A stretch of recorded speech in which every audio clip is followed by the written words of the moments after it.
नमस्कार students, MD BEd college की online class में आप सभी का स्वागत है। हम कर रहे थे एक्सेप्शनल चाइल्ड के बारे में। एक्सेप्शनल चाइल्ड में हमने 3 तरह के चाइल्ड के बारे में डिस्क्राइब करना है। पहला हमने बात की थी प्रतिभाशाली बालक के बारे में, गिफ्टेड चाइल्ड के बारे में, और कल हमने फिनिश किया था डेलिक्वेंसी कि एक बाल अपराधी बच्चा कौन सा होता है। बाल अपराधी बच्चे जब बन जाते हैं, कारण क्या है और इनको एजुकेशन कैसे देनी है, तो कल हमने ये फिनिश किया था। आज हमारा टॉपिक है सोशली डिप्राइव्ड चाइल्ड, सुविधा वंचित बच्चा। सुविधा वंचित बच्चा जैसे कि नाम से ही क्लियर है कि वो बच्चा जिनको सुविधाएं नहीं मिलती। सुविधाएं कि देखो कि सुविधाएं जो बच्चा चाहता है, हर तरह की सुविधा, तो जो सुविधा के बारे में हम सोचते हैं हर तरह की सुविधा हमें नहीं मिल सकती, पर कुछ ऐसी सुविधाएं होती हैं जो हमें मिलनी चाहिए, वो सुविधाएं हमें नहीं मिलती, तो ऐसे बच्चे को सुविधा वंचित बच्चे के नाम से जाना जाता है। देखिए इसका कॉन्सेप्ट हम करते हैं, जिसे उसकी श्रेणी के अन्य बालकों के समान सुविधाएं नहीं मिल रही हैं। अब देखो कि जो ऐसा बच्चा जिसे उसकी श्रेणी के अन्य बालकों के समान, जो उसकी श्रेणी में है, जो उसकी कैटेगरी में है, उस कैटेगरी में बाकी बच्चों को जो सुविधाएं मिल रही हैं, वो सुविधाएं उस बच्चे को नहीं मिलती, तो वो बच्चा सुविधा वंचित बच्चा होता है। उदाहरण के लिए अब देखो कि परिवार में एक बच्चे को परिवार में इज्जत नहीं मिल रही, प्यार नहीं मिल रहा, और जिस परिवार में वो प्यार का हकदार है, इज्जत का हकदार है, वो इज्जत और प्यार उसको नहीं मिल रहा, तो फिर वो क्या है, सामाजिक रूप से पिछड़ा हुआ बच्चा है। और जिस चीज की जो सुविधाएं उनको मिलनी चाहिए वो सुविधाएं नहीं मिल पाती। और दूसरी बात है कि एक बच्चे को शिक्षा की सुविधाएं नहीं मिल रही, वो शिक्षा तो प्राप्त करना चाहता है, पर वो शिक्षा को कोई भी कारण है जिसके कारण वो शैक्षिक सुविधाएं प्राप्त नहीं कर पाता, तो वो शैक्षिक दृष्टि से सुविधा वंचित बच्चा कहा जाएगा। तो क्या होगा कि सुविधा वंचित बच्चा कौन सा बच्चा है कि जिन आवश्यकताओं की, जिन सुविधाओं की जरूरत है, कि ऐसा नहीं कि लग्जरी थिंग उसकी पूरी नहीं हो रही, विलासिता का जीवन उसका वो व्यतीत नहीं कर पा रहा, तो उस बच्चे को हम सुविधा वंचित बच्चा कहेंगे नहीं। वो बच्चा जिसको जिन आवश्यकताओं की जरूरत है, जिस आवश्यकताओं की जरूरत है और जो सुविधाओं की उसको जरूरत है, वो सुविधाएं उसको नहीं मिल रही, ऐसे बच्चे को सुविधा वंचित बच्चे के नाम से जाना जाता है। सामाजिक दृष्टि से पिछड़ा हुआ बच्चा, सामाजिक दृष्टि से सुविधा वंचित बच्चे के नाम से इसको जाना जाता है। अब देखो कि एक डेफिनेशन है, जॉन जॉर्विक एंड H.M. वॉच, इन्होंने क्या कहा है? इन्होंने ये बोला है कि किसी बालक के सामाजिक दृष्टि से, किसी बालक के सामाजिक दृष्टि से सुविधा वंचित होने से हमारा आशय है कि अपने किसी भी प्रकार के सामाजिक जीवन में अन्य बालकों की तुलना में उसे कम सुविधाएं प्राप्त हो। अब देखो कि इन्होंने क्या बोला है, वॉइस ने क्या बोला है कि वो बच्चा जिनको वो सुविधाएं नहीं मिलती, जो सुविधाएं उसको मिलनी चाहिए, वो सुविधाएं जो उससे जिस श्रेणी में वो है, जिस कैटेगरी में है, वो उस कैटेगरी में जो बच्चे को जो सुविधाएं मिलनी चाहिए वो सुविधाएं नहीं मिल रही, तो ऐसे बच्चे को हम सुविधा वंचित बच्चे की कैटेगरी में रखेंगे। राइट, तो ये है सुविधा वंचित बच्चा। सुविधा वंचित बच्चे का कॉन्सेप्ट क्या है कि एक ऐसा बच्चा जो जिसको जो सुविधाएं चाहिए, जिन सुविधाएं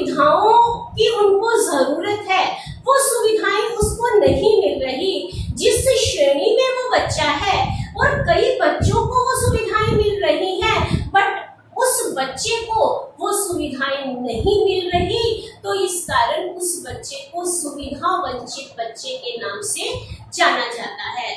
अब हम बात करेंगे कि ये जो सुविधा वंचित बच्चा हो जाता है, क्या कारण है कि जिस कारणों के कारण बच्चा सुविधाओं से वंचित हो जाता है और जिन सुविधाओं की उनको जरूरत होती है वो सुविधाएं उसको नहीं मिल पाती। पहला कारण है पारिवारिक दृष्टि से बच्चा सुविधा वंचित होता है कि कई ऐसे कारण होते हैं जिनके कारण बच्चा सुविधा वंचित हो जाता है। और पहला कारण कौन सा है? पारिवारिक दृष्टि से। पारिवारिक दृष्टि में से पहला क्या प्रकार है? पारिवारिक प्रेम का ना मिलना। परिवार में बच्चे को प्रेम नहीं मिलता तो वो क्या है? सुविधा वंचित बच्चा है। जिस प्रेम का वो हकदार होता है तो उसके कारण वो प्यार नहीं मिलता, तो कारण क्या बन जाता है कि वो सुविधा वंचित बच्चा होता है। सेकंड है पढ़ने लिखने का उचित पर्यावरण ना मिलना, कि जो एटमॉस्फेयर, जो पर्यावरण बच्चे को पढ़ने लिखने का मिलना चाहिए वो मिल ही नहीं रहा, तो इसके कारण भी बच्चा सुविधा वंचित हो जाता है। अब देखो कि बच्चा पढ़ना चाहता है, बच्चे अच्छा मार्क्स लेना चाहता है, बच्चा अच्छी डिवीजन लेना चाहता है, बट घर में वातावरण ही ऐसा नहीं है कि बच्चे को पढ़ने कोई दे। बच्चा जब भी पढ़ने बैठता है तो माँ आती है कि बेटे ये काम कर दो, वो काम कर दो, ये काम पड़ा है, वो काम पड़ा है, या बाप उसको काम कह देता है। तो डेफिनेटली कि पढ़ने लिखने का उचित पर्यावरण ही नहीं है। फिर है जिज्ञासा की संतुष्टि नहीं। परिवार में बच्चे की जो जिज्ञासा, क्योंकि बच्चा जिज्ञासु प्रवृत्ति का होता है और क्यूरियोसिटी रहती है उसके दिमाग में कि कोई ऐसी बात है, उस बात के तह तक वो जाने की कोशिश करता है। बच्चा जो भी जिज्ञासा करता है, जिस भी चीज के लिए उसको क्यूरियोसिटी होती है, जिज्ञासाओं का उत्तर ही परिवार में नहीं मिलता। और जब परिवार में उनकी जिज्ञासा को संतुष्टि नहीं मिलती तो वो बच्चा डगमगा जाता है और सुविधा वंचित, क्योंकि जो जिज्ञासा है तो नॉलेज है, जिज्ञासा की संतुष्टि है तो नॉलेज है, और नॉलेज नहीं तो वह बच्चा सुविधा वंचित बच्चा माना जाएगा। फिर है पक्षपातपूर्ण व्यवहार। बच्चे के साथ पक्षपातपूर्ण व्यवहार होता है। घर में बच्चे बहुत ज्यादा हैं या भाई को ज्यादा प्यार दिया जाता है, बहन को प्यार नहीं दिया जाता, तो लड़का लड़की में फर्क किया जाता है। ये पक्षपातपूर्ण व्यवहार जो होता है वो भी बच्चे को सुविधा वंचित बना देता है। कठिनाई दूर करने के लिए सहायता का अभाव। अब देखो कि घर में रहते हुए बच्चे को कई तरह की समस्याएं आती हैं और समस्या का समाधान अगर परिवार में मिल जाता है, बड़े उस बच्चे की समस्या का समाधान कर देते हैं, तो डेफिनेटली बच्चे की जिज्ञासा की भी संतुष्टि हो जाती है और बच्चा सुविधाओं से वंचित भी नहीं रह पाता। तो कठिनाई को दूर करने के लिए उसकी सहायता करने वाला नहीं रहता, तो वो कठिनाई ही उसके लिए बनी रहती है। फिर है प्रोत्साहन का अभाव। बच्चे को मोटिवेट ही नहीं किया जाता। कोई भी कार्य के लिए बच्चे ने अच्छा काम किया है तो प्रोत्साहित नहीं किया जाता, या बच्चे को अच्छे काम के लिए प्रोत्साहित नहीं किया जाता, तो वो भी परिवार में बच्चा निग्लेक्ट फील करता है और वो बच्चा भी सुविधा वंचित बच्चे की कैटेगरी में आ जाता है। आवश्यकताओं की पूर्ति का अभाव। बच्चे की आवश्यकताओं की पूर्ति नहीं हो रही, जो नीड्स बच्चे की फुलफिल होनी चाहिए, उस श्रेणी के बच्चों की सभी नीड्स फुलफिल हो रही हैं, बट इस बच्चे की नीड्स फुलफिल नहीं हो रही। और अगर नीड्स फुलफिल परिवार में नहीं होती तो वो बच्चा शिक्षा नहीं ले सकता, समाज में वो स्थान प्राप्त नहीं कर पाता, तो ऐसे बच्चे को भी हम सुविधा वंचित बच्चे की कैटेगरी में रखते हैं। तो ये है पारिवारिक दृष्टि से पारिवारिक प्रेम का ना मिलना, पढ़ने लिखने का उचित पर्यावरण ना मिलना, जिज्ञासा की संतुष्टि नहीं है, पक्षपातपूर्ण व्यवहार है, कठिनाई दूर करने के लिए सहायता का अभाव है, प्रोत्साहन का अभाव है, और लास्ट इज आवश्यकताओं की पूर्ति का अभाव, की बच्चे को की जो आवश्यकताएं हैं, बच्चे की नीड्स फुलफिल होनी चाहिए और वो नीड्स फुलफिल नहीं होती तो वो बच्चा सुविधा वंचित बच्चा हो जाता है। अब देखिए कि दूसरा कौन से कारण है, कौन सा क्षेत्र है जिन क्षेत्र में बच्चा सुविधा वंचित हो सकता है। पहला कौन सा था, पारिवारिक दृष्टि से। अब है व्यक्तिगत कमियों की दृष्टि से। व्यक्तिगत कमियां जो व्यक्ति के खुद के अंदर, जो बालक के खुद के अंदर जो कमियां होती हैं, उन कमियों के कारण भी वो सुविधा वंचित बच्चा होता है। अब देखो कि कम सुनना, बच्चा कम सुनता है और उसके कारण वो सुविधाओं से वंचित हो जाता है। जिन सुविधाओं को वो लेना चाहता है वो सुविधाएं उसको नहीं मिल पाती। दूसरा है तुतलाता है, ये भी व्यक्तिगत कारण है। दृष्टि में कमी है, दृष्टि में कमी होने के कारण बच्चे को जो सुविधाएं मिलनी चाहिए, बच्चा जो सुविधाएं लेना चाहता है वो सुविधाएं नहीं मिल पाती। और चौथा है शब्दों वाक्यों को समझने में अयोग्यता। शब्दों को बच्चा नहीं समझ पा रहा, वाक्यों को नहीं समझ रहा तो वो बच्चा भी सुविधा वंचित होगा। आगे है निर्णायक क्षमता की कमी। बच्चा कोई निर्णय ही नहीं ले पा रहा, मीन्स उसमें डिसीजन पावर ही नहीं है, तो वो भी कारण बनता है किसका, सुविधा वंचित बालक बनने का कारण बनता है। तो ये है व्यक्तिगत कमियों की दृष्टि में व्यक्ति के अंदर जो कमियां होती हैं वो कमियां भी बच्चे को सुविधा वंचित बना देती है। कम सुनना, तुतलाना, दृष्टि में कमी, शब्दों वाक्यों को समझने में अयोग्यता एंड लास्ट इज निर्णायक क्षमता की कमी। तो ये जो है ये कारण कौन से हैं, ये व्यक्तिगत कारण बनते हैं। अब तीसरा कारण अब है सामाजिक दृष्टि से। सामाजिक दृष्टि से भी बच्चा सुविधा वंचित होता है और वो कौन कौन से कारण हैं। पहला है परिवार का पिछड़ा होना। समाज में परिवार बहुत ही पिछड़ा हुआ है। पिछड़ा होने के कारण बच्चों की आवश्यकताएं पूरी नहीं हो पाती, तो आवश्यकताएं पूरी नहीं होंगी तो वो बच्चा सुविधा वंचित बच्चा है। समाज में बहुत ही पिछड़ा हुआ है और समाज के बाकी जो सदस्य हैं वो उनसे बहुत ही ऊपर हैं, तो इस कारण पिछड़ा होने के कारण वो बच्चा सुविधाओं से वंचित हो जाता है। फिर है परिवार का समाज में स्थान ना होना, कि जिस परिवार में बच्चा रहता है उस परिवार में उस परिवार का समाज में कोई स्थान ही नहीं है, निम्न दर्जे का वो परिवार समझा जाता है। कोई भी कारण हो सकते हैं कि पारिवारिक स्थिति अच्छी नहीं है, माँ बाप की नेचर अच्छी नहीं है, व्यवहार अच्छा नहीं है और इसके साथ साथ उनमें सहयोग के भाव नहीं है, तो कोई भी कारण हो सकता है। तो वो समाज में कोई भी स्थान उस परिवार का नहीं है तो वो बच्चा उसमें सफर करता है। फिर है आर्थिक स्थिति। परिवार की आर्थिक स्थिति, समाज में बाकी सदस्यों की और बाकी मेंबर्स की स्थिति बहुत ही अच्छी है पर उस परिवार की आर्थिक स्थिति बहुत ही निम्न दर्जे की है। आर्थिक स्थिति निम्न दर्जे की होने के कारण बच्चे की जो बेसिक नीड्स है, जो मूल आवश्यकताएं हैं वो पूरी नहीं हो पाती, और अगर मूल आवश्यकताएं बच्चे की नहीं पूरी हो पाती तो वो बच्चा सुविधा वंचित बच्चा बन जाता है।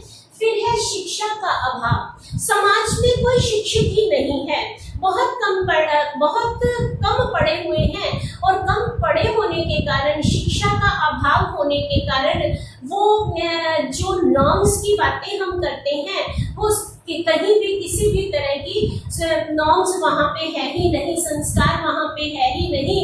तो जब समाज में संस्कार नहीं है, कोई नियम नहीं है, कोई कानून नहीं है, कोई अच्छी बातें ही नहीं सिखाई जाती समाज में, तो डेफिनेटली वो बच्चा सुविधा वंचित बच्चा होगा।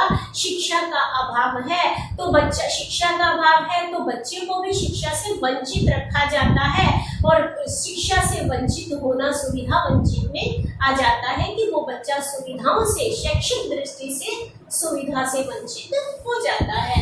एंड लास्ट पॉइंट इज आधुनिकता को स्वीकार ना करना। अब देखो कि अगर समाज पिछड़ा हुआ है, समाज पिछड़ा हुआ है, समाज में शिक्षा का अभाव है, शिक्षा का अभाव होने के कारण साथ के साथ उस परिवार की आर्थिक स्थिति भी अच्छी नहीं है, और उस परिवार का समाज में कोई स्थान भी नहीं है, तो इसके साथ साथ वो आधुनिकता को भी स्वीकार नहीं करता। और बच्चा अगर कहीं भी कोई आधुनिकता की बात करता है और विज्ञान की बात करता है तो वो बात को स्वीकार ही समाज में नहीं किया जाता, और समाज में स्वीकार नहीं किया जाता तो बच्चा जो करना चाहता है, बच्चा जो बनना चाहता है वो बन नहीं पाता, और बन नहीं पाता तो वो बच्चा सुविधाओं से वंचित हो जाता है। तो तीसरा कारण कौन सा है? सामाजिक दृष्टि से परिवार का पिछड़ा होना, परिवार का समाज में स्थान ना होना, आर्थिक स्थिति, शिक्षा का अभाव और आधुनिकता को स्वीकार ना करना। तो ये 3 कारण हमने मेन किए हैं, 3 क्षेत्रों में बांटा है कि देखो कि सुविधा वंचित एक बहुत ही व्यापक शब्द है, और बच्चा सिर्फ एक क्षेत्र से सुविधा वंचित नहीं होता, वो शैक्षिक दृष्टि से भी सुविधा वंचित है, समाज में उसका स्थान नहीं है तो भी सुविधा वंचित है, परिवार में उसका स्थान नहीं है तो भी सुविधा वंचित बच्चा माना जाता है। तो 3 क्षेत्रों में बांटा गया है कि 3 कारणों से बच्चा सुविधाओं से वंचित हो जाता है। पहला है पारिवारिक दृष्टि से, राइट, एंड सेकंड पहला पारिवारिक दृष्टि से है, पारिवारिक दृष्टि के बाद है समाज में भी एक स्थान होता है, समाज में भी बच्चा जब तक समाज उसको स्वीकार नहीं करता, जैसे आधुनिकता की बात है तो आधुनिकता को अगर परिवार स्वीकार नहीं करता तो डेफिनेटली वो बच्चा सुविधाओं से वंचित हो जाता है। फिर हमने बात की थी पारिवारिक दृष्टि से, पारिवारिक दृष्टि के साथ सेकंड हमने पॉइंट किया था कि व्यक्तिगत दृष्टि से बच्चे के खुद के अंदर भी कई कमियां होती हैं और तो भी बच्चा सुविधाओं से वंचित हो जाता है। और तीसरा जो कारण हमने किया है वो है सामाजिक दृष्टि से कि 3 कारण हैं, ये 3 कारण बच्चे को सुविधाओं से वंचित कर देते हैं। 3 क्षेत्रों में बांटा गया है कि 3 क्षेत्र ऐसे हैं जिन क्षेत्रों में बच्चा सुविधाओं से वंचित माना जाता है। अब हम बात करते हैं कि सुविधा वंचित बच्चे की शिक्षा कैसे होनी चाहिए। परिवार, घर और विद्यालय मिलकर अगर उनकी आवश्यकताओं की पूर्ति करता है, उसका उचित रूप से उसका ध्यान देता है तो डेफिनेटली हम उन बच्चों की समस्याओं का समाधान कर सकते हैं, और समाधान भी कर सकते हैं, उनको सुविधाओं से वंचित होने से बचा सकते हैं, और उनकी जो आवश्यकताएं हैं उन आवश्यकताओं को हम पूरा कर सकते हैं। तो इसके लिए क्या होगा? अभिभावकों को और अध्यापकों को मिलकर कार्य करना होगा और मिलकर उनको सुविधाओं से वंचित रहने से रोकना होगा, उनको वो सुविधाएं देनी है, और उन सुविधाओं के जिनके कारण वो बच्चा सुविधाओं से वंचित हुआ है उनको प्रॉपर वैसा इन्वायरमेंट देना है, ताकि वो इन्वायरमेंट देना है जिस इन्वायरमेंट में उनकी सुविधाओं की पूर्ति हो जाए और वो अपनी मूलभूत आवश्यकताओं को पूरी करके वो सेटिस्फाई हो सके। तो कैसी शिक्षा होनी चाहिए ये समाज को भी देखना होगा, अध्यापक को भी देखना होगा और अभिभावकों को मिलकर बच्चे के बारे में सोचना होगा। तो डेफिनेटली बच्चों की प्रॉब्लम को हम खत्म कर सकते हैं। कौन सी बातों का ध्यान रखना होगा हमें? पहला क्या है? प्यार भरा वातावरण। बच्चे को वातावरण कैसा मिलना चाहिए, क्योंकि बच्चे को प्यार और इज्जत की जरूरत होती है और वो प्यार और वो इज्जत अगर बच्चे को नहीं मिलती तो बच्चा सुविधाओं से वंचित हो जाता है। तो बच्चे को वातावरण कैसा मिलना चाहिए, कैसा पर्यावरण मिलना चाहिए, प्यार भरा वातावरण मिलना चाहिए। उनको छोटी छोटी बातों के लिए डांटना नहीं चाहिए, पीटना नहीं चाहिए और प्यार के साथ उसकी समस्या का समाधान करने की कोशिश करनी चाहिए। चाहे टीचर है चाहे अभिभावक है, तो बच्चे को दोनों तरफ से पर्यावरण कैसा मिलना चाहिए, वातावरण कैसा मिलना चाहिए, प्यार भरा वातावरण मिलना चाहिए। सेकंड, किस बात का हमें ध्यान रखना है, लिखने पढ़ने का उचित वातावरण।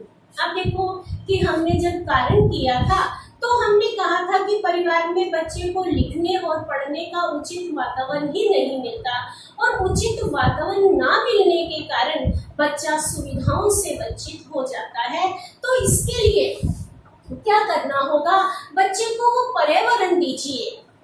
बच्चा पढ़ना चाहता है, बच्चा कुछ बनना चाहता है और उसको उचित वातावरण मिलना चाहिए। ऐसा वातावरण मिलना चाहिए कि वो जितना पढ़ना चाहता है, जितना टाइम वो स्टडी में लगाना चाहता है, तो वो टाइम उसको मिलना चाहिए, वैसा वातावरण उसको देना चाहिए और माँ बाप को इस चीज का पूरा ध्यान रखना होगा। आगे है, पक्षपातपूर्ण व्यवहार ना हो। घर में जो बच्चे के साथ पक्षपातपूर्ण व्यवहार होता है, क्लास में जो टीचर, वैसे तो टीचर ऐसा व्यवहार करता नहीं है, अननोइंगली अगर बच्चे को ये लगता है कि व्यवहार कोई पक्षपातपूर्ण हो रहा है और वो व्यवहार बच्चे के साथ नहीं होना चाहिए, परिवार में भी पक्षपातपूर्ण व्यवहार नहीं होना चाहिए, सभी को इक्वल रखना चाहिए, तो डेफिनेटली हम इस प्रॉब्लम को खत्म कर सकते हैं। जिज्ञासा को शांत किया जाए। बच्चा क्रेजी माइंड होता है और हर चीज की तह तक जाने की कोशिश करता है, तो जहां तक हो सके बच्चे की जिज्ञासाओं को संतुष्टि मिलनी चाहिए। बच्चा जो भी जिज्ञासा रखता है उस जिज्ञासाओं का उत्तर उसको सही मिलना चाहिए और जब जिज्ञासाएं उसकी शांत हो जाएगी, उनकी संतुष्टि हो जाएगी, तो डेफिनेटली बच्चा समाज में कुछ नाम कर सकेगा और वो बच्चा सुविधाओं से वंचित नहीं रहेगा। कठिनाइयों को दूर करने की कोशिश। बच्चे को जो प्रॉब्लम्स आती हैं, समस्याएं किसको नहीं आती, समस्याएं सभी को ही आती हैं। अगर समस्या का समाधान मिल जाता है, उचित गाइडलाइंस मिल जाती हैं, तो डेफिनेटली हम उन समस्याओं से पार हो जाते हैं, उन बाधाओं से पार हो जाते हैं। तो इसलिए बच्चे को अगर किसी तरह की कोई समस्या है, मे बी घर में और मे बी स्कूल में कहीं भी समस्या है, तो बच्चे की समस्याओं का समाधान उसको मिलना चाहिए। बच्चे की जो भी कठिनाइयां हैं, जो डिफिकल्टीज हैं, उन डिफिकल्टीज को खत्म करने की कोशिश करनी चाहिए। व्यक्तिगत कमी का उचित इलाज। बच्चा जैसे व्यक्तिगत दृष्टि में हमने कारण किए थे कि बच्चा तुतलाता है, कम दृष्टि है, लिखने पढ़ने में अयोग्य है, निर्णायक शक्ति का अभाव है, तो ये जो कई ऐसी कमियां होती हैं जिनका इलाज हो सकता है, तो बच्चे का उचित इलाज करवाना चाहिए और उचित इलाज जब हो जाता है तो बच्चा हो सकता है कि वो सुविधा वंचित बच्चा ना रहे और वो एक नॉर्मल बच्चे की कैटेगरी में आ जाए। माता पिता को शिक्षित किया जाए। अब देखो कि माता पिता अगर अशिक्षित होंगे, वो खुद शिक्षित नहीं होंगे, तो बच्चों को भी शिक्षित नहीं करेंगे, क्योंकि उनको भी एजुकेशन की वैल्यू का पता ही नहीं होगा।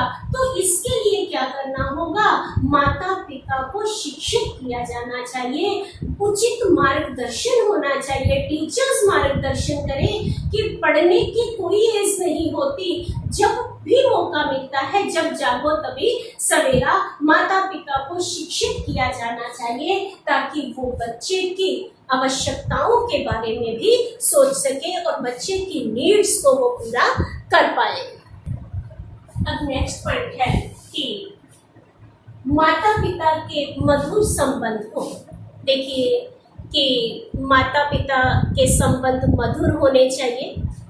अगर लड़ाई झगड़ा माता पिता में होता रहता है तो डेफिनेटली अगर उनमें दरार है, माता पिता हमेशा एक दूसरे के साथ लड़ते झगड़ते रहते हैं तो बच्चों पे भी गलत इफेक्ट पड़ता है। तो माता पिता के संबंध मधुर होंगे और मधुर होंगे तो घर में पॉजिटिव वातावरण होगा, पॉजिटिव वातावरण होगा तो बच्चे की आवश्यकताओं की पूर्ति होती रहेगी और बच्चा निग्लेक्ट नहीं होगा और वो बच्चा सुविधाओं से वंचित नहीं होगा। आगे है विषयों के चयन की अधिक गुंजाइश।